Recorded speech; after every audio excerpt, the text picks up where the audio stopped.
La plupart des journaux parus ce jeudi 28 novembre à Kinshasa s'intéressent au discours du chef de l'État Félix Antoine Tshisekedi Tshilombo à l'ouverture de la conférence des gouverneurs de province à Kalemi, chef-lieu de la province du Tanganyika, débutant avec le foire qui révèle que le président de la République, Félix Antoine Tshisekedi Tshilombo, est revenu lors de son discours inaugural sur l'instabilité des institutions provinciales, laquelle est la résultante des conflits permanents entre les animateurs des gouvernements provinciaux et les membres des assemblées provinciale avec en toile de fond la recherche d'avantages et privilèges égoïstes liés aux fonctions.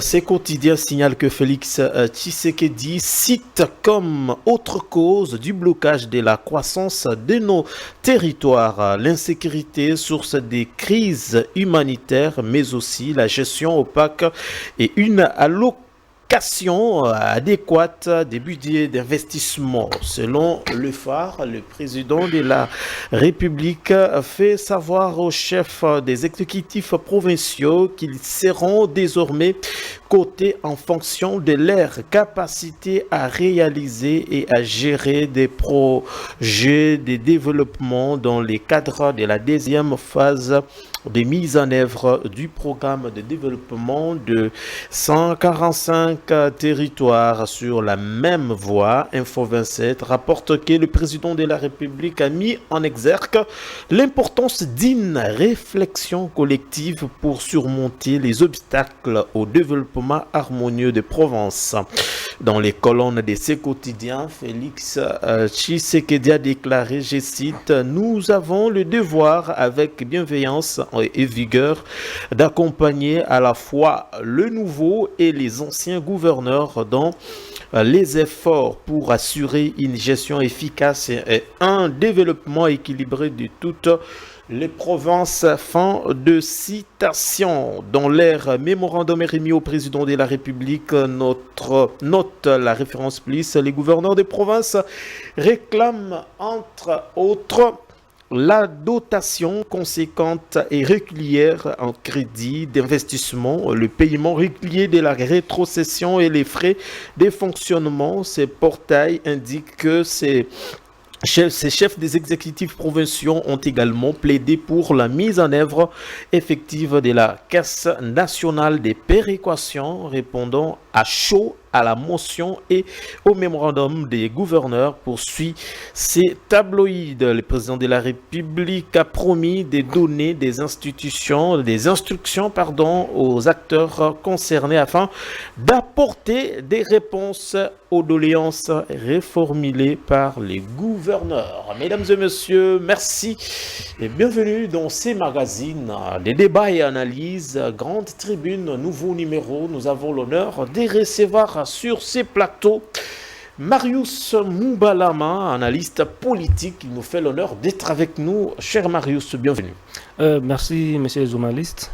Mes salutations à nos téléspectateurs qui seront en train de suivre ce moment ici, mais aussi à mon co-débatteur avec qui nous allons partager ces bons moments républicains. Vous l'avez déjà dit, Mike Dan Gardi, bienvenue également, analyste politique, journaliste.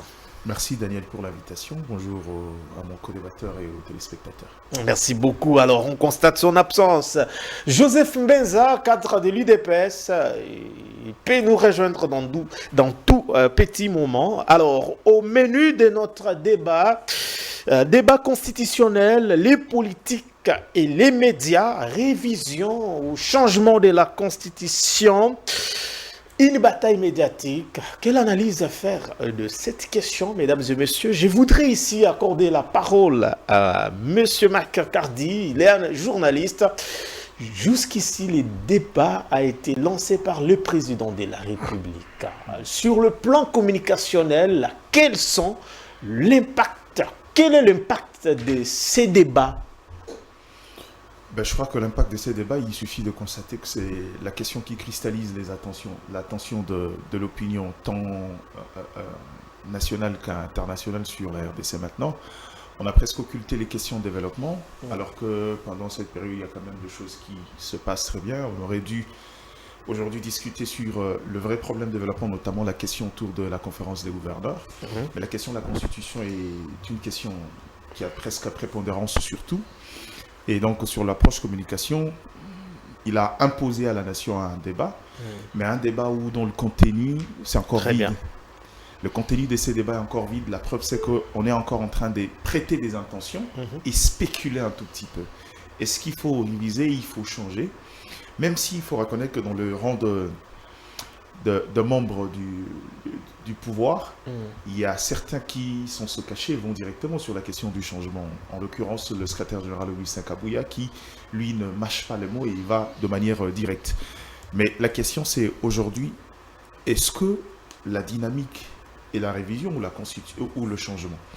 Je crois aussi, à mon sens, que le changement est peut-être l'objectif poursuivi, dans le sens où s'il s'agissait que de la révision de la Constitution, je pense qu'il y aurait autant de tollé parce qu'il existe des mécanismes de révision, et ça, c'est un débat essentiel et institutionnel, surtout au niveau du Parlement et de la population, parce que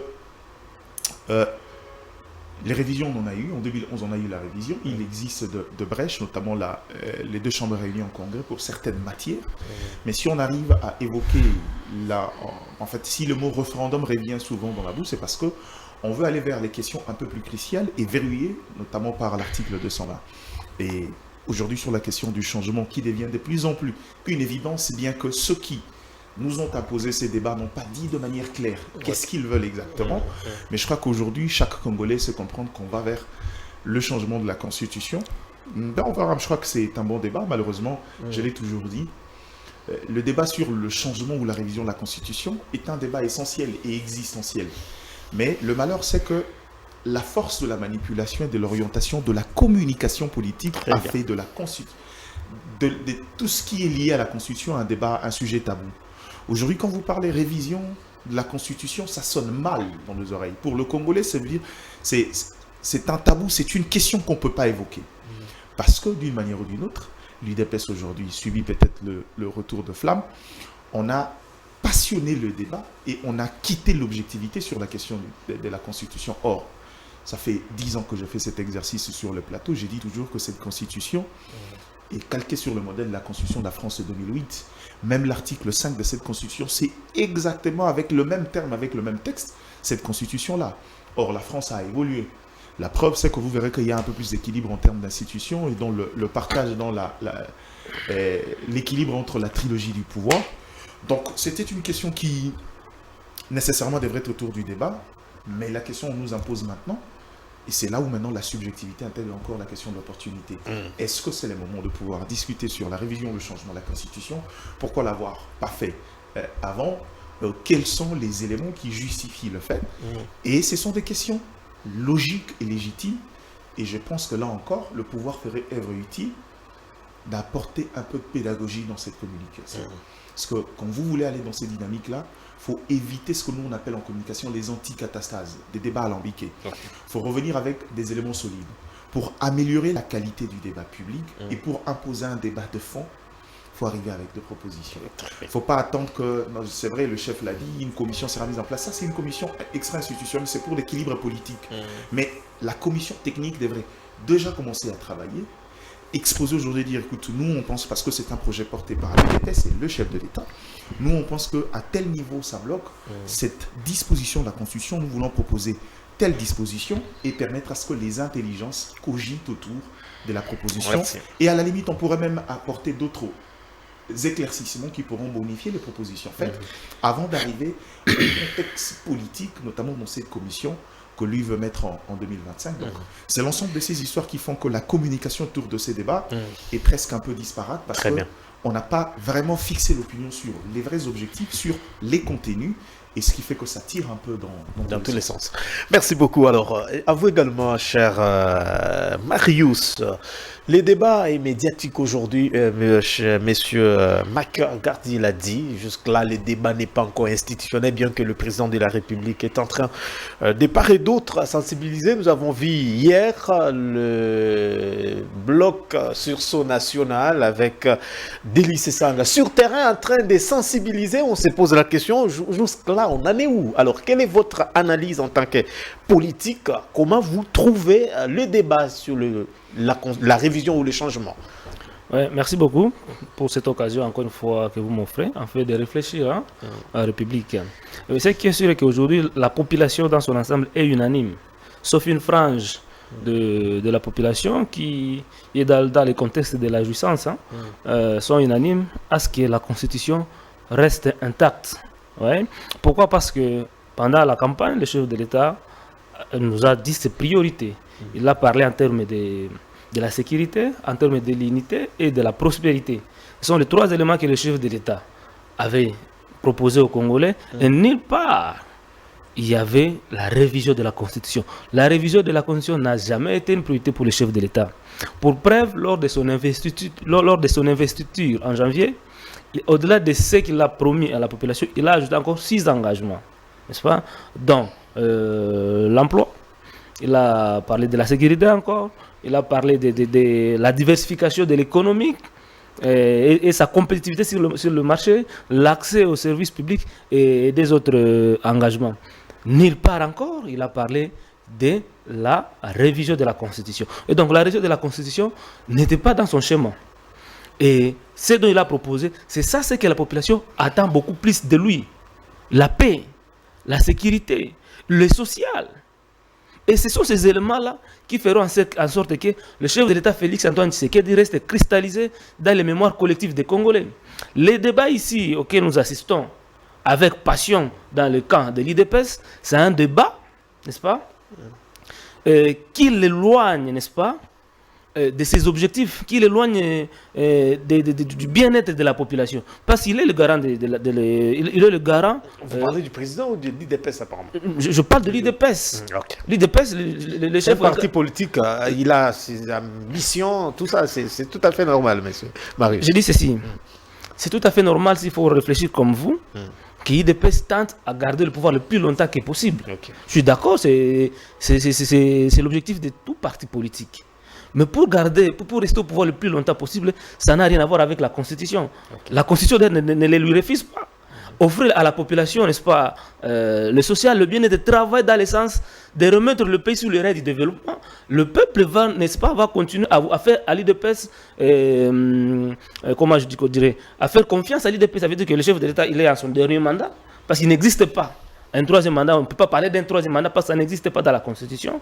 Le chef de l'État, si l'IDPS croit avoir bien travaillé, il peut encore présenter notre candidat, comme par exemple Augustin Kabouya. La population peut faire encore confiance, on les vote, ainsi de suite, n'est-ce pas? Et ça ne sera pas quelque chose de nouveau parce qu'il y a un pouvoir, en Tanzanie, il y a un parti politique en Tanzanie qu'on appelle Chama Cha Mapinduzi. Okay. Ce parti politique-là est au pouvoir depuis 60 ans. Et c'est chaque fois qu'un président finit ses 2 mandats, il passe, l'autre arrive. En Afrique du Sud, il y a le Congrès, le parti de Nelson Mandela, qui est là depuis l'apartheid. Et le parti de l'opposition n'a jamais le pouvoir. Ça veut dire que l'IDPS peut aussi rester au pouvoir, mais dans le respect des textes. Ouais. Aller dans le sens de réviser la... Parce que moi, je parle de la révision de la Constitution, parce qu'il n'y a aucune disposition de la Constitution qui parle du changement. Changement, c'est un autre débat différent de la révision. C'est la révision qui est consacrée par la Constitution. Et l'IDPS nous a montré clairement que ils ne sont pas dans la logique de la révision. Ils ont compris finalement qu'avec la révision, leur mission ne sera pas atteinte. Mon co-débatteur ici, il a parlé de prêter de l'intention à l'IDPS ou au chef de l'État. Non, nous ne sommes pas en train de prêter de l'intention. Ils ont été clairs dans leur communication. C'est là où il y a... Ils ont été clairs. Et la clarté montre que ce qu'ils sont en train de chercher, c'est déverrouiller l'article 222 parce que Augustin Kabouya, lors de sa communication, avait bien dit que 5 ans étaient insuffisants pour que le chef de l'État puisse réaliser sa vision. Alors, il lui fallait 7 ans plusieurs fois renouvelables. Et donc, il vient nous amener de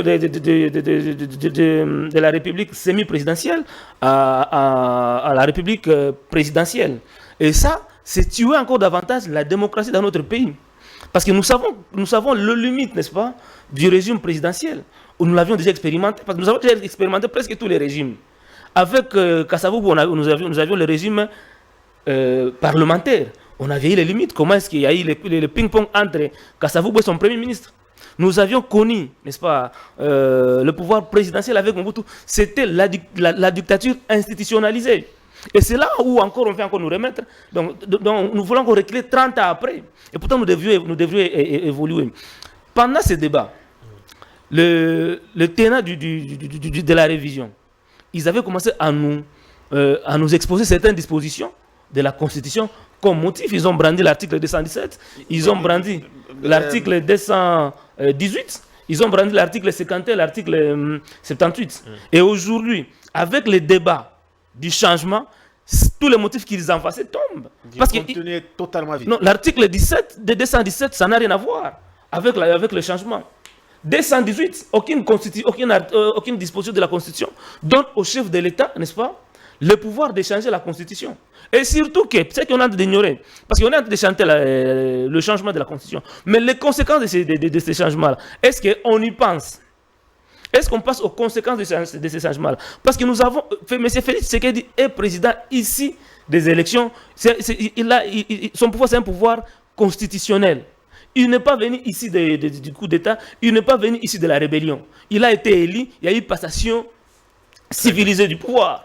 C'est différent de ceux qui viennent au pouvoir par coup d'État. Et quand vous voyez beaucoup, quand vous essayez un peu de discuter la scène politique mondiale, tous les changements de constitution dans le monde sont venus ici des révolutions, sont venus ici et des coups d'État, ici des rébellions. Regardez ce qui vient de se passer au Gabon avec le général Olingi. On peut dire que lui, il a changé la constitution et au Congo, ça peut être le cas. Non, ce n'est pas le cas parce qu'Olingi n'avait pas un pouvoir constitutionnel. Merci. Jusqu'aujourd'hui, il n'a pas un pouvoir constitutionnel. Quand il a renversé celui qui était là, du coup, la constitution aussi a tombé. Maintenant, il fallait qu'il revienne à l'ordre constitutionnel. Maintenant, nous avons l'ordre constitutionnel bien établi dans notre pays. Aller dans le sens, n'est-ce pas, de changer la constitution, c'est un coup d'État contre les institutions qui existent. Mais dans l'entretemps, quand il y a changement, il y a un vide qui sera créé. Et cette vide-là créera une crise. Qu'est-ce que ceux qui chantent aujourd'hui changement, ils pensent pour maîtriser la crise qu'ils vont créer. Parce que quand il y a changement, toutes les institutions constitutionnellement établies tomberont, n'est-ce pas?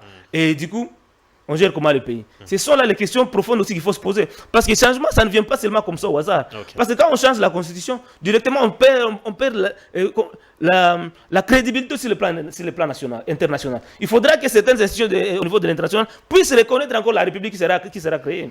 Il y a aussi des problèmes à ce niveau-là. Alors, cher Mac, je voudrais encore revenir par rapport à ce que vous étiez en train de dire sur le désordre observé dans la communication jusqu'ici, beaucoup plus dans la famille politique du président de la République. On parle de la révision ou du changement de la Constitution et ces flous profitent à qui? Parce que vous avez parlé de la manipulation jusqu'ici, on ne comprend plus rien. Oui, je crois que le problème du flou est un problème d'un désordre habituel. Ok. La force, c'est que quand on veut, vous savez, quand on est dans les approches institutionnelles, quand on veut aller sur une question aussi pertinente, aussi cruciale, la première des choses, c'est la réflexion. On dit, la réflexion est la plus grande forme d'action qui puisse exister. Parce qu'on réfléchit, on s'est dit, ok, nous on va là de manière objective, tel est notre objectif. Comment on y va? On établit une stratégie. La différence, c'est quand l'idée germe comme ça de l'esprit, puis chacun en parle sans qu'il y ait une coordination de choses. Et ça, malheureusement, c'est le propre de l'UDPS. La preuve, c'est que même les gens qui parlent, les gens ne savent pas que une mauvaise communication fait tuer l'initiative, et c'est presque ce qu'on est en train de vivre aujourd'hui. J'ai préféré pas rester sur les orientations communicationnelles, mais restons sur les approches politiques. Je crois que on va quitter les orientations politiques, même si l'UDPS elle-même donne une forte connotation politique que objective dans son initiative. Le changement de la Constitution n'est pas... Qu'est-ce que je dis? Le changement ou la révision, bon, prenons la révision, n'est pas un élément de bilan qui doit figurer dans le programme de campagne. Ok. Ça n'a rien à voir. Sinon, on devrait se retrouver aussi dans les 6 piliers, mettre un 7e pilier, c'est la mutation du Conseil supérieur de la magistrature en une autre structure. Ça, ce sont des éléments de réforme d'ordre institutionnel qui ne sont pas des éléments des bilans. Ce sont des process administratifs. Vous savez, c'est deux choses où, arrivant dans la gestion, on constate qu'il y a des choses qui sont de handicap et qu'on décide d'aller vers le souverain primaire pour poser la question si on peut ou ne pas changer. Ok. Mais situons le problème, à quel niveau il y a difficulté? Au lieu d'aborder les choses de manière claire et directe, et ce n'est pas faute d'argument, on a commencé par des essais. Ok. C'est-à-dire que c'est un peu à la manière de révision de la Constitution ou inanition de la nation. On va là-bas, on est parti dans l'approche scientifique. On choisit un constitutionnaliste pour poser le préalable avec argument en interne. Mais malheureusement, il y a eu cette crise des politiques, cette résistance de la population. Là, on va de manière alambiquée par la communication agressive à l'antenne. On commence par les essais. Changement de constitution et autres. Les autres, pas la révision. Au départ, ce n'était pas clair. Et même quand on parle, le chef de l'État, jusqu'à preuve du contraire, n'a pas évoqué le mot changement de la constitution de sa bouche. Oh. Ok. Jusque-là, non, il n'en a pas parlé. Le mot changement sort des communicants du parti à gauche, à droite. Il le tire ça où? C'est ça la grande question. Et vous verrez que même dans les orientations, dans le choix des articles à problème, ils choisissent mal. Ok. C'est aberrant de vouloir venir nous amener dans le changement de la Constitution et se reposer sur l'article 217. Ça, c'est faire preuve. J'ai envie de dire, bon, ça sera matérialisme, ça sera dur, mais ça faire preuve de méconnaissance de questions de la République. Pour un État signataire du statut de Rome, qui, dans sa constitution, consacre la primauté des traités internationaux sur le texte, c'est ce qu'on appelle l'abandon partiel de sa souveraineté. Oui. Pour un État qui, dans les orientations sécuritaires, coalise avec les autres forces étrangères, parce que la question de la défense du territoire national est une question souveraine, dès lors qu'on coalise avec les forces étrangères, qui nous aident, qui travaillent avec nous sur le sol congolais, c'est l'abandon partiel de la souveraineté. Pour nous qui avons dans certains partis laissé la sécurité, la gestion humanitaire à des forces étrangères comme la MONUSCO, c'est l'abandon partiel de la souveraineté. Il n'y a aucun lien avec la scission de terre. Ok. Ça n'a rien à voir, il n'y a aucun lien. L'article 214 est une sécurité quand on dit toute initiative tendant à la cession de terre, la mise ensemble des territoires, le changement de la signature des traités et autres, on le ramène à l'approbation du souverain primaire par le référendum, c'est une sécurité. Ce n'est pas un problème. Vous comprenez? Le problème qui peut nous conduire, maintenant c'est là où il y a le problème. Aujourd'hui, il y a un problème dans la forme de la République. Or, tout ce qui est lié à la forme de la République est verrouillé. Par exemple, aujourd'hui, repartir sur un parlement monocaméral. La suppression, parce que, je vais vous dire la vérité, moi, je ne vois aucune utilité du Sénat, et par la forme de l'élection telle qu'on a maintenant.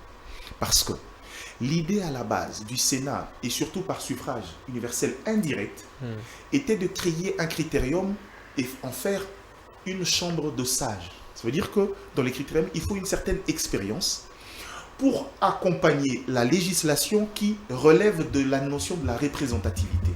C'est-à-dire que si nous, en tant que communauté, nous, en tant que Tchangou, on décide de faire de Daniel notre parlementaire, on le choisit parce qu'on estime que c'est quelqu'un d'intelligent, quelqu'un en qui on a confiance. Mais Daniel peut être néophyte en politique. Il est intelligent, oui, il arrive. Les rouages parlementaires, il ne maîtrise pas. Dans les édits et dans l'élaboration de textes, dès qu'on finit, les textes vont en seconde lecture au Sénat, qui est constitué des gens expérimentés, qui apportent leur touche et qui renvoient au Parlement. Parce que même quand il y a conflit entre l'Assemblée nationale et le Sénat, le texte est voté en des termes tels que votés par l'Assemblée nationale. Oui. Donc le Sénat n'est qu'une chambre de réélecture qui n'a pas prépondérance, qui n'a pas avis définitif sur l'élaboration de textes. Mais qu'est-ce qu'on a fait du Sénat? On a fait du Sénat une extension de l'Assemblée nationale. Il y a néophyte à l'Assemblée nationale, néophyte au Sénat. Ça ne nous sert à rien.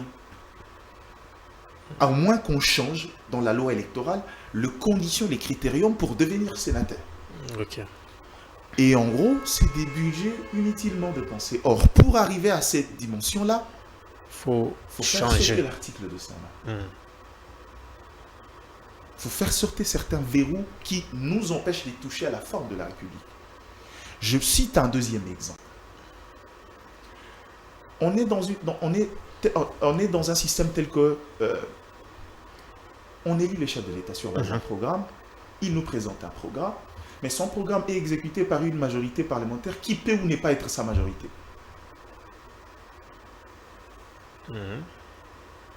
Et le problème, c'est que dans la forme politique, chez nous, on n'est que dans l'idée de la coalition au niveau de l'exécutif, pas de la cohabitation. La cohabitation, c'est quoi? Parce que je peux être opposant. Puisque on est dans le contexte, une majorité absolue, et que je représente une intelligence, bon, peut-être pas opposant, mais je peux me constituer une autre force que la force de la majorité présidentielle. Mais que je décide de participer à la gestion et en sortir calmement. Ici, on est obligé d'aller dans une déclaration d'appartenance, constituer un corps, la naissance de l'union sacrée et autres, qui la cohabitation passe mal la preuve. On a à la tête aujourd'hui, dans l'exécutif, quelqu'un issu de l'opposition. Konsa Mutamba, mais que diront les Congolais? Vous, on ne peut pas être opposant. C'est vrai, ça c'est sémantiquement, on ne peut pas être opposant dans l'exercice de l'exécutif. Normal, naturellement. Contredit, naturellement. Mais au niveau parlementaire, il peut y avoir des cohabitations. C'est-à-dire qu'on ne partage pas la même idéologie, mais de temps en temps, on peut se mettre ensemble quand il y a question d'intérêt. Et vous comprenez. Merci. Et à ce niveau-là, il peut y avoir des problèmes. Mais moi, le plus grand problème, c'est la décentralisation. Ok. Pour moi, c'est un problème. On est allé vite en besogne. On est allé très vite en besogne que l'effet voulu à la base, on récolte plutôt l'effet contraire. C'est-à-dire qu'au lieu de pouvoir organiser un système qui permet aux provinces, dans l'ensemble de pouvoir, se partager équitablement les richesses, on a exactement créé des petites provinces très riches au détriment des autres provinces à côté. Ok. La meilleure des exemples, regardez le Grand Katanga. Lubumbashi est en train de se nourrir. La délinquance juvénile, on tue régulièrement parce que c'est plus une terre d'opportunité. Or, le Loa là-bas, la plus petite dans la configuration, s'enrichit exponentiellement. La caisse de péréquation ne marche pas. On est aujourd'hui dans les entités territoriales décentralisées. Les communes, comme dans notre cas, on a élu des conseillers communaux qui n'ont ni bureau, qui ne savent même pas par où commencer, qui ne savent même pas quoi faire, non repris dans le budget de l'État. C'est pour vous faire comprendre qu'il y a deux choses qu'on a prises de manière alambiquée, de manière très rapide, qu'il faut vite corriger pour ne pas vouloir se conformer. Il faut quitter ce texte qui représente les mimétismes qu'on a fait des autres constitutions ailleurs. Les experts nous ont aidés, mais la contextualisation et la réalité en interne. Vous comprenez? L'idée n'est pas de donner au chef de l'État le plein pouvoir. Moi, je ne serai jamais d'accord. Pour moi, l'équité du pouvoir, c'est que ça doit être... Ça ne doit pas être quelqu'un qui décide de tout. Mais ça doit être quelqu'un qui a une certaine possibilité d'appliquer une politique et qu'on le juge lui. Conformément à nos édits, conformément à notre mentalité politique, c'est que quand ça ne marche pas, quand on est dans les érosions, monsieur le chef de l'État, vous avez promis pour réaliser. Alors, cher Marius, à vous également, est-ce que l'opposition tombe aussi dans le même piège je voudrais... au niveau de la communication? Parce qu'apparemment, notre opposition est en train de réagir. Il est en train de subir et puis réagir. Est-ce qu'il a également réfléchi, comme était en train de dire M. Mike? Nous, en fait, permettez-moi d'abord de revenir sur ce que mon co-débatteur a dit ici. Pour lui, le Sénat n'a pas d'importance. Le Sénat a toute son importance, a toute sa valeur et sa raison d'exister. Vous allez vous rappeler qu'en 2015, lorsqu'il y a eu encore des velléités, des changements, des constitutions, des révisions de la Constitution, l'objectif était de déverrouiller l'article 220 afin de permettre au président Kabila, n'est-ce pas, de briguer pour un troisième mandat. Et au niveau de l'Assemblée nationale, les textes étaient déjà adoptés, il fallait que les textes aillent au niveau du Sénat pour une seconde lecture. Mais la population a manifesté son désaccord par rapport à cette question-là. Et la Sénat a suivi, n'est-ce pas, les sons de cloche de la population. Et ces velléités-là ont été stoppées. Et du coup, on a sauvé la République. Comme il l'a dit... Pas par le Sénat, mais par la population. La population, mais...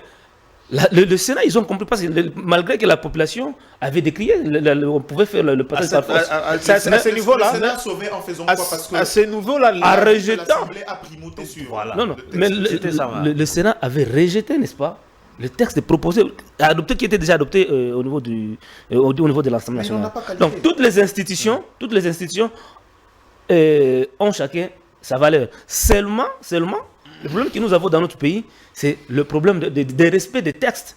Il a si bien dit à l'article, le verrou qu'il faut faire sauter à l'article 220. La Constitution ne peut pas tout avoir. C'est pourquoi il y a des lois organiques qui viennent, n'est-ce pas, compléter, n'est-ce pas, la Constitution. S'il y a des problèmes, par exemple, pour le cas d'élections de sénateurs, ça, ce n'est pas la Constitution qui règle ça. Il y a la loi électorale qui définit les modalités, n'est-ce pas? Il l'a précisé. Je l'ai précisé. Soit on touche à la loi électorale. Voilà. Donc, le changement de la Constitution, ça ne va rien apporter, ça ne va rien changer. Il faut d'abord, à la base, commencer par respecter les textes qui nous organisent. Vous êtes quand même pour la révision, apparemment. Je dis ceci, s'il vous plaît. S'il vous plaît. Il l'a dit, il a si bien dit au début qu'il non. Non, votre position. Aujourd'hui, c'est au niveau des aspirations de la population. Ok. Ouais. Aujourd'hui, le problème, c'est au niveau de la population. La population veut la liberté. La population veut voir son social s'améliorer. Et le chef de l'État a toutes les possibilités pour améliorer les conditions de vie. La question de la décentralisation ici, ça n'a pas... Non, ce n'est pas un problème. Il fallait qu'on rapproche, n'est-ce pas, les gouverneurs des gouvernants. Mais déjà, quand les gouverneurs, déjà, les 100% des recettes des provinces descendent à Kinshasa. Mais Kinshasa paie, n'est-ce pas, à les rétrocéder les 40% de leurs recettes. Du coup, dans les provinces, ils se trouvent en difficulté de mettre en application leur programme, parce que chaque gouverneur il se base d'un programme, mais il n'a pas le moyen de sa politique. Le problème, c'est au niveau de Kinshasa qui ne savent pas respecter les tests. Il a parlé de certaines provinces qui sont riches par rapport à d'autres. C'est pourquoi on a à créer, n'est-ce pas, la caisse de péréquation. Qui sait quoi son impact jusqu'ici? C'est ça, ça ne fonctionne pas normalement. Il faudra qu'on commence que cette institution-là puisse fonctionner. Malheureusement, ça ne fonctionne pas. N'est-ce pas? Revenons alors à ma question, on avance. Oui, la question... Est-ce que l'opposition joue ou bien réagit, tombe aussi dans les mêmes pièges? Non, vous allez comprendre que la réaction, n'est-ce pas, de l'opposition a amené, en quelque sorte, à l'IDPS d'éclaircir sa position. L'opposition comprend les enjeux? Non, les enjeux sont déjà compris, c'est clair. Les enjeux sont compris. Et la population va empêcher, n'est-ce pas, à l'IDPS d'avancer. Pas jusque-là. Jusque-là. L'IDPS est en train de faire cavalier seul. Il fait cavalier seul, je vous l'ai dit. Parce qu'il n'y a aucun parti, sauf des partis mallettes ou les partis de mosaïque. Samaloukonde, vous parlez d'un parti mallette. Est-ce que Samaloukonde s'est prononcé? Samaloukonde, on l'a amené. S'il vous plaît, Samaloukonde, on l'a amené à Lubumbashi et on l'a mis devant un fait accompli. Il n'a pas donné sa position. Fifi Masuka. Fifi Masuka, nous savons à quoi est-ce qu'il roule. Mbosso, vous pensez que... Mbosso, dites-moi qu'est-ce que Mbosso représente. Oh non, dis-moi qu'est-ce que le président Mbosso... Les grands ténors... Vous parlez de qui? Les grands ténors de l'Union sacrée. S'il vous plaît. Les grands ténors de l'Union sacrée, ils ne sont pas encore prononcés. Mais quand bien même ils se prononceront, la population ne suivra pas leur modèle. Non, parce que l'insociable de la population n'est pas au rendez-vous. L'insécurité bat son plein. Bunagana n'est pas toujours sous contrôle de Kinshasa. Vous savez, on n'est pas en train de voir le problème auquel nous sommes en train de nous projeter dans l'avenir. Vous faites le changement de la Constitution sans Bunagana, sans Rutshuru et d'autres territoires du Nord Kivu qui sont occupés par les rebelles. Quel est le sort ou quel est l'avenir de ce coin du pays? N'est-ce pas ça consacrer dans les consciences, sans le savoir, la balkanisation de notre pays? Parce que Nanga et ses petits peuvent dire que non, ce qui s'est fait à Kinshasa, nous, ça ne nous concerne pas. Et du coup, cette partie-là du pays, ça devient quoi? Vous voulez nous dire que l'opposition a l'adhésion massive de la population jusqu'ici par rapport à la communication ne touchez pas où... Nous sommes unanimes tous que la constitution que nous avons aujourd'hui n'a pas bloqué, n'est-ce pas, au chef de l'État de réaliser ses projets. S'il vous plaît, nous avons besoin de la paix. Et le chef de l'État, sur base de cette constitution ici, a pris une décision salvatrice, que je peux appeler comme ça, l'état de siège. C'est l'article 85 de la Constitution, l'article 144 et 145. C'est ça le fondement de l'état de siège. Mais où est le résultat aujourd'hui? Parce que l'objectif, c'était d'imposer la paix. Et vous allez voir, si vous lisez un peu l'histoire du monde, partout là où l'état de siège a été imposé, a été déclaré, on finit toujours par aboutir à la paix. Mais dans notre pays, ça fait 2 ans. 84 prolongations. C'est inédit, seulement au Congo, où on proroge 84 fois l'état de siège, mais sans solution.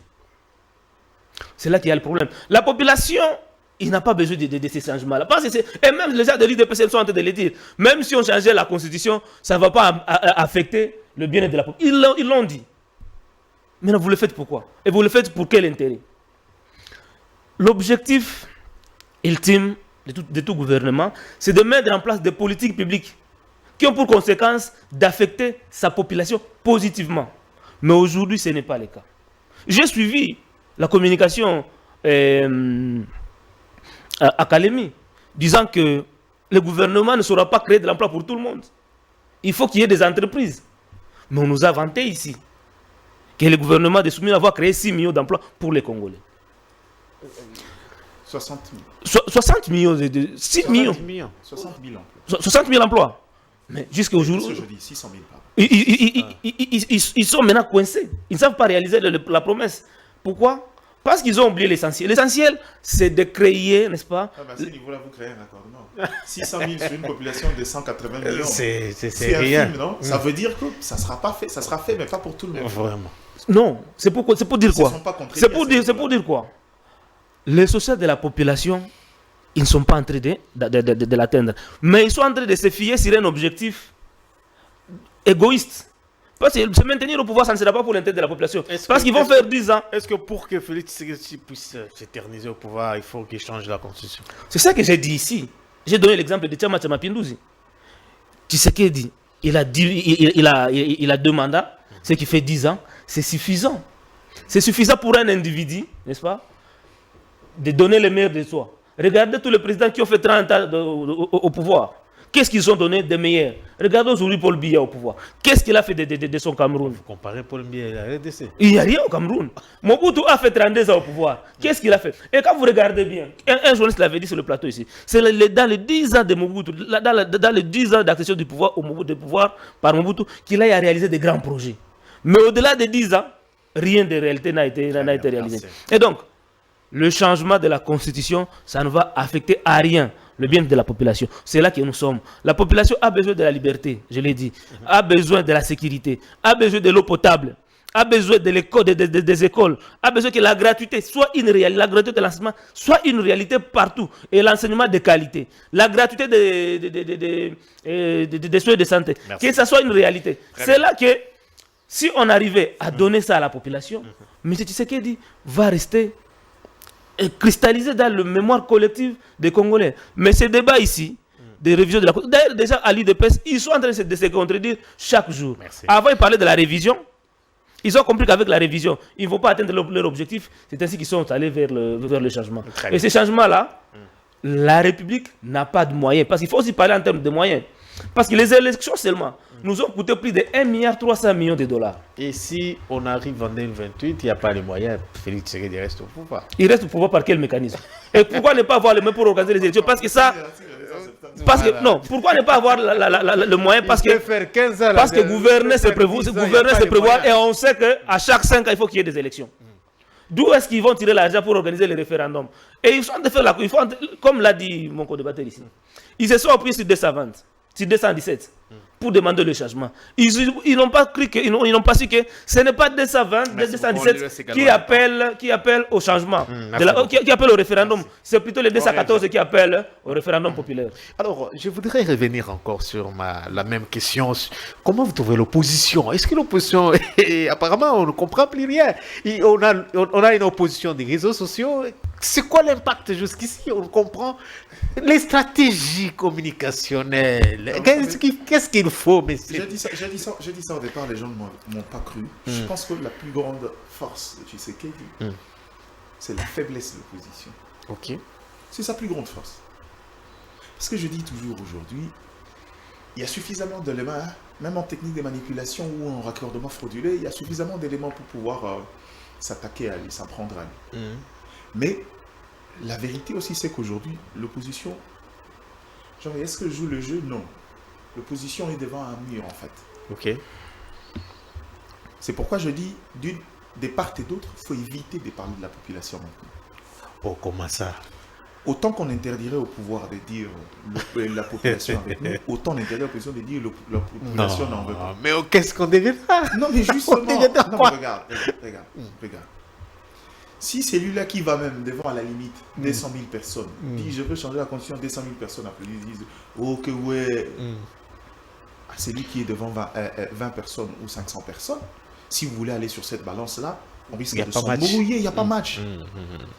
Pourtant, il y a une différence entre le militant qui arrive dans un meeting, qui adhère à une cause, parfois, dans la plupart des cas sans comprendre, et arriver à faire comprendre de manière pédagogique le bien fondé d'un acte qu'on veut poser et vouloir l'adhésion de cette population. Le seul baromètre aujourd'hui, c'est d'organiser des sondages. Et ça, c'est simple. J'ai toujours dit ça. La meilleure des choses à faire, c'est pourquoi nous, on a quitté cette politique de l'intelligence. Autant on parle de l'intelligence économique, il y a aussi l'intelligence politique. C'est quoi aujourd'hui? Organisons un sondage et interrogeons la population.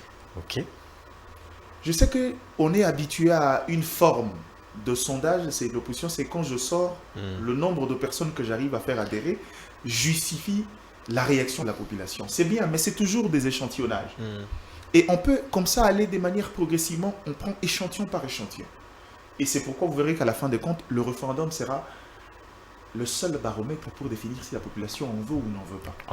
Très bien. C'est ça, c'est le seul. C'est pourquoi on a dit, il faut aller au référendum, il faut aller demander à la population. C'est là où on sait exactement s'il en veut ou n'en veut pas. Qui parle réellement par de la liberté d'expression. Par la liberté d'expression, chacun peut dire, moi je veux réviser, vous réviser. Ok, proposez vos textes. Ok, d'accord. Bon, population, voilà le texte qu'il propose, dites-nous. Vous êtes d'accord ou pas? Le non ou le oui, c'est là où on saura le vrai baromètre. Mais là n'est pas le problème. Il ne faudra pas qu'on arrive à ces niveaux-là. Mettons un peu de l'intelligence et permettons aux gens de nous comprendre. Ne faisons pas la discussion un peu à la manière des gens de l'UDP, ça tire dans tous les sens. C'est quoi le problème maintenant? Qu'est-ce que veut l'UDP? C'est le chef de l'État. À cette question-là, il est impossible. Personne ne saura répondre de manière claire ce qu'on veut exactement parce que c'est celui qui conçoit l'idée qui doit expliquer ce qu'il veut dans le fond. Mais de par ses orientations, en tant qu'analyste, on comprend qu'on veut aller vers le changement de la Constitution. On pose la deuxième question. Oui, je parle. Si c'est une question de révision, ne vous en faites pas. On ne serait pas là. Si ce n'était que la révision, on ne serait pas là. On a révisé en 2011, non, le Parlement a révisé. Vous prenez quelques deux, trois dispositions, vous interrogez les deux chambres réunies en congrès. On va, tant que ça ne touche pas à la souveraineté, pas à la forme de la République, pas au mandat, c'est votre pouvoir, vous avez la majorité. Essayons de voir ce que vous nous proposez. C'est à ce niveau-là, il y a des mécanismes institutionnels pour permettre de réviser certaines dispositions comme en 2011. Mais si on veut faire adhérer la population, on dit qu'il y a question de changement. Le chef de l'État ne le dit pas, mais d'une manière ou d'une autre, on ne peut pas oublier ce que dit l'UDP, ce qui a été à l'origine de cette discussion. Ce n'est pas de la manipulation que vous êtes en train de dire ici, qu'on est en train de subir. Non, moi je ne manipule pas, mais... Non, dans le chef de ceux les chanteurs du changement ou de la révision. Non, il n'y a pas de manipulation. La manipulation peut venir de gens qui, en fait... Parce que personne ne nous dit ce que veut réellement le président de la République. Je ne vais pas citer le nom de la technique, parce que les gens risquent d'aller le chercher. Il y a une technique des manipulations dans l'art de communication, c'est que quand je veux, par exemple, faire adhérer mon frère chez moi, je commence par définir quel est son intérêt. Je sais que si je lui dis, viens adhérer à mon parti, il dira non. Mais je sais que c'est quelqu'un proche de la social-démocratie. Je connais ses valeurs, il milite beaucoup pour l'environnement. Je le fais adhérer par la cause de l'environnement pour l'amener de fait dans mon objectif principal. Et ça, c'est une technique que les politiques utilisent tout le temps. Mais là, aujourd'hui, le débat, c'est le changement. Ce n'est pas le cas aujourd'hui avec cette démarche? Non, au départ, c'était, je vous ai dit, c'était essai. Avec tout ce qu'il y a comme sortie médiatique du président de la République. Au départ, c'était, on veut réviser la Constitution, on voit la réaction. On s'est rendu compte que puisque dans la politique, dans le microcosme politique congolais, le baromètre pour définir la réaction de la population, c'est des marches, Grone à gauche, à droite, on s'est rendu compte qu'il n'y avait rien. On dit, ok, si on parle de révision, il n'y a rien, allons maintenant dans ce qu'on veut vraiment. Le changement, on en parle, jusque-là, rien ne se passe. Alors. Et puisque rien ne se passe, on dit, ah ok, ça veut dire que on peut, cette fois-là, de manière frontale, aborder le problème. On aborde le problème. Mais maintenant, on aborde le problème, on nous laisse dans un débat des subjectivités. On commence, on tire, chacun tire de son côté. Chacun veut prouver qu'il est intelligent et il peut faire les choses à sa manière. Celui-ci vient dire non, l'article 217, Nous on dit abandon partiel de souveraineté. On tire un raccordement frauduleux. Nous sommes un État en situation de guerre avec des velléités de balkanisation. Ça veut dire que quelqu'un peut décider d'abandonner partiellement toute souveraineté. Or, dans un texte, il y a l'esprit aussi. Or que l'esprit de l'abandon, les gens ne comprenaient pas quand Médé disait il faut respecter la souveraineté de la RDC. Vous ne pouvez pas, la MONUSCO ne peut pas nous imposer des choses. Mais l'abandon partiel, c'est quand vous dites à la MONUSCO de veiller sur la sécurité à un espace où nous, en tant qu'État, on n'est pas capable de pouvoir sécuriser. C'est ça l'abandon partiel de la souveraineté. Quand vous, aujourd'hui, je prends l'orientation économique qui est... J'étais comme ça, on les laisse également l'État. On a presque supplanté nos textes, certains textes sur le droit au WADA. Ah oui, c'est aussi l'abandon partiel de souveraineté. En quelque chose, ça veut dire que une décision prise au niveau régional, sous-régional, dans ce sens-là, s'applique d'office automatiquement sur nous, sur l'espace commercial congolais. C'est ce qu'on appelle ça aussi la notion d'abandon partiel. Donc vous comprenez qu'à la base, qui se conçoit mal s'exécute mal. Ce que moi je demande maintenant, moi j'ai pas un problème, moi je suis pas réticent. Vous savez pourquoi? Vous savez, à la place où l'opposition c'est tue par les déclarations. Même si on veut aller vers le changement de la Constitution. Vous allez comprendre avec moi que ce n'est pas la priorité. Mais c'est quoi la priorité? Non. Ils commencent à citer... Non, je veux pas. Oui, l'opposition c'est père aussi. Quand vous venez on comprend plus rien. C'est pas une priorité, il y a le social. L'action de l'État est collégiale. Reformer la Constitution n'empêche pas d'agir pour le social ici, continuer à appliquer une politique. C'est-à-dire, l'une n'annule pas l'autre en tant qu'action. C'est-à-dire que, c'est comme je vous ai dit, ce n'est pas un élément des bilans, mais ce sont des faits de gestion. Ça ne nous empêche pas d'aller dans ce sens-là. Et si vous allez sur ce terrain-là, vous trouvez quelqu'un comme du pouvoir, peut vous contredire avec des arguments solides, surtout sur les approches économiques. Vous dites, ok, 1,5 milliard $ américains pour organiser le référendum, d'accord. Mais si on va pour changer la forme de la République, on supprime le Sénat. On décide d'annuler les assemblées provinciales pour subordonner la question de la légifération à l'Assemblée nationale. Rien qu'avec ces deux actions, on collecte plus de 3 milliards. Et régulièrement. C'est-à-dire qu'économiquement, on peut toujours vous opposer des arguments dans ce sens-là. Le vrai débat est dans le fond, c'est avant d'engager un débat intelligent avec les gens, dites-nous, vous voulez changer la Constitution. Ça, c'est pas un problème. Soyons ouverts. C'est un débat d'esprit, un débat crucial. Maintenant, expliquez-nous qu'est-ce que vous voulez changer, comment vous voulez le faire. Et je voudrais dire aux gens, il y a un verrou que les gens ne voient pas. Ce n'est pas le texte. Le verrou n'est pas le texte. Le verrou, c'est que, contrairement à l'élection, qui peut avoir de temps en temps un caractère partiel parce qu'il y a des jurisprudences et parce qu'il y a un passé. Parce qu'on ne peut pas organiser les élections à Bunagana parce que il y a eu élection autrefois, on peut se reposer sur le choix d'autrefois en attendant que les choses s'arrangent. Mais quand vient les questions référendaires, le référendum a un caractère intégral et inclusif. Il est impossible d'aller décider sur le sort de la forme de la République en laissant de côté une partie, même si c'est une localité de 100 personnes seulement. Ce n'est pas possible avec le référendum. Donc, le préalable serait de trouver comment ces gens vont voter par référendum. Est-ce qu'ils ont ces arguments? Et revenir pour en discuter. Merci. Laissons les autres réfléchir. On revient alors, cher Marius.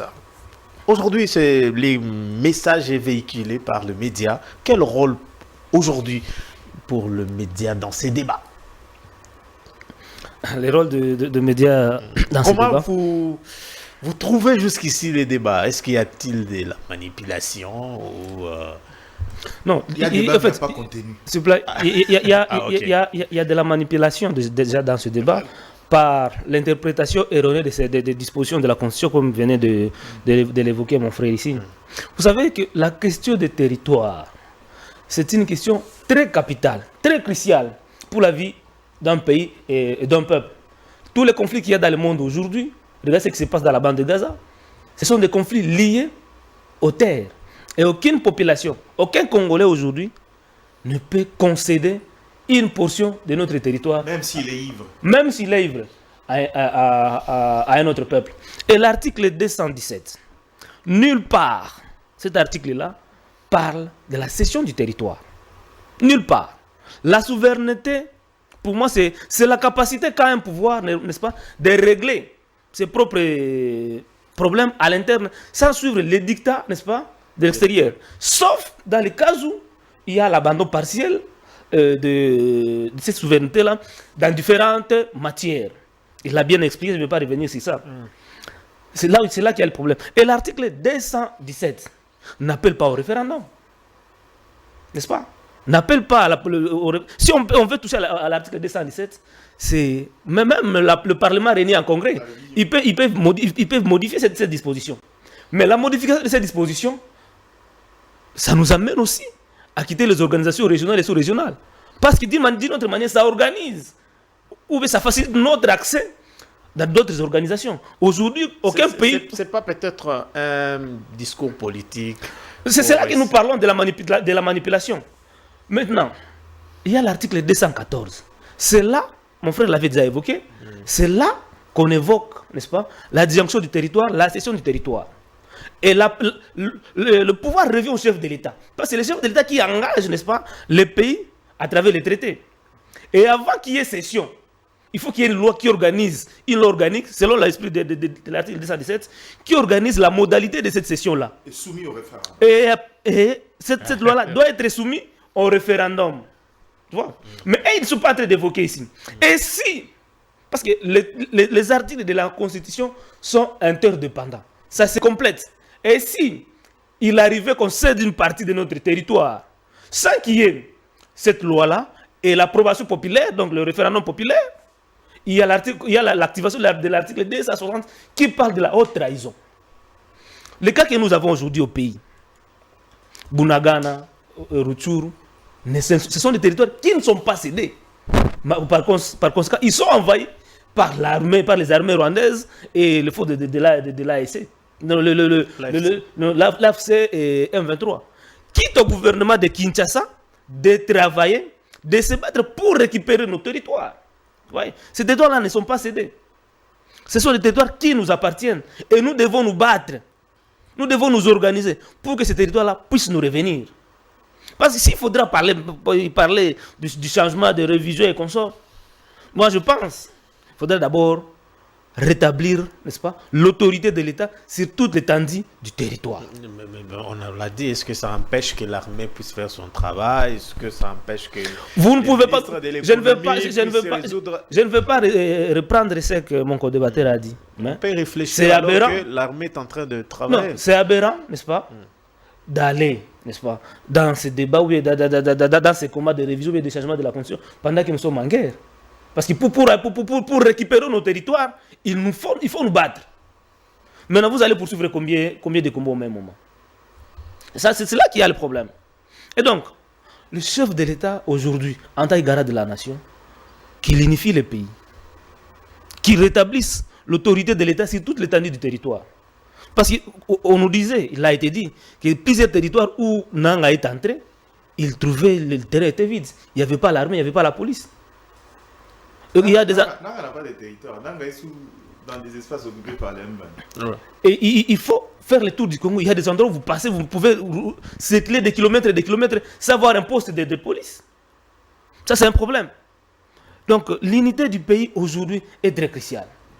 La sécurité des Congolais, c'est un devoir régalien que le pouvoir devrait d'abord commencer à se donner et assurer le bien-être de la population.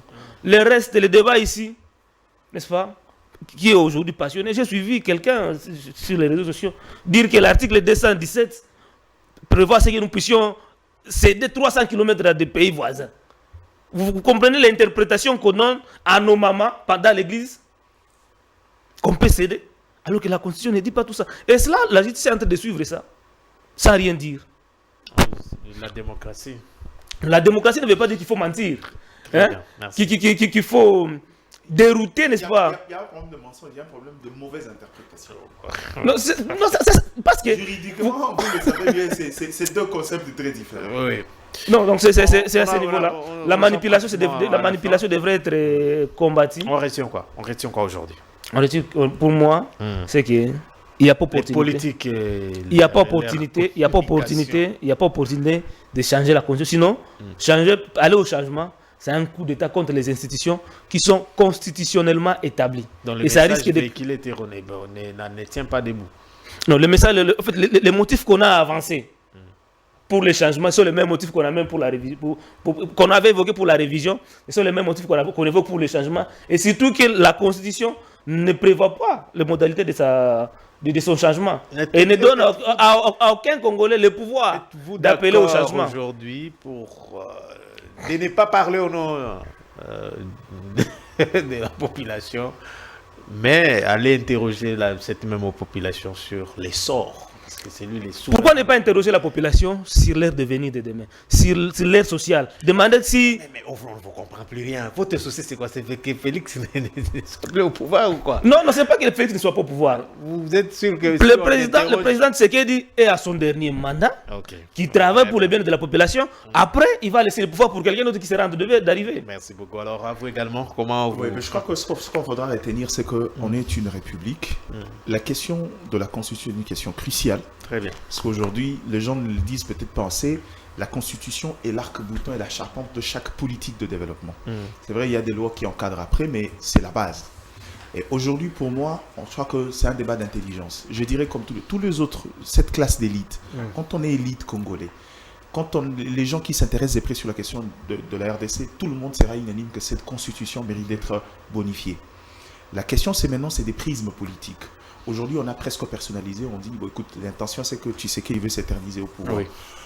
Moi, je ne sais pas les dire. Jusqu'à là, on ne l'a pas dit. Jusqu'à là, on ne parle pas de question de mandat. Même si on peut le lire entre les lignes des certains ouailles autour de lui qui le disent haut et fort.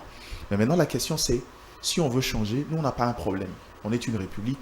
Imposons-nous un débat de fond. Ce que je demande au pouvoir, c'est revenir avec des propositions concrètes. Dites-nous ce qu'on veut changer.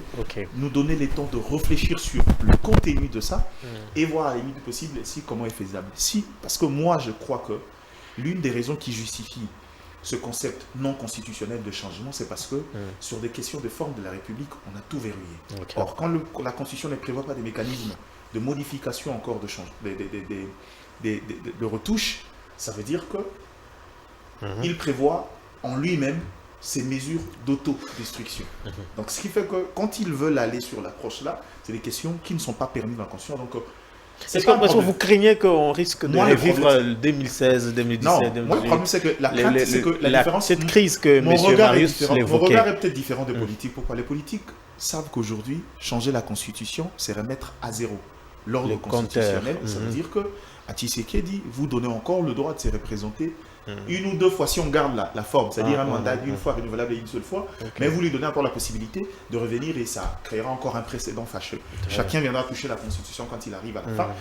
Ça, c'est pas le problème. Je comprends leur regard et c'est légitime, mais dans le fond, aujourd'hui, je crois que la meilleure des choses à faire quand on veut aller dans cette approche, moi, je suis d'accord que dans la forme de la République, il y a des choses qu'il faut changer, mais pour qu'on y arrive et qu'on fasse un débat de fond intelligent, pour quitter la manipulation, il faut que les pouvoirs mettent en place une commission qui travaille déjà, qui nous fasse part de ces propositions, et ça améliorera le débat et ça va rendre la tâche facile et à eux et aux chefs de l'État et ça permettra même à l'opposition d'être intelligent parce que tous ces gens-là, je commence par Délice et Sanga.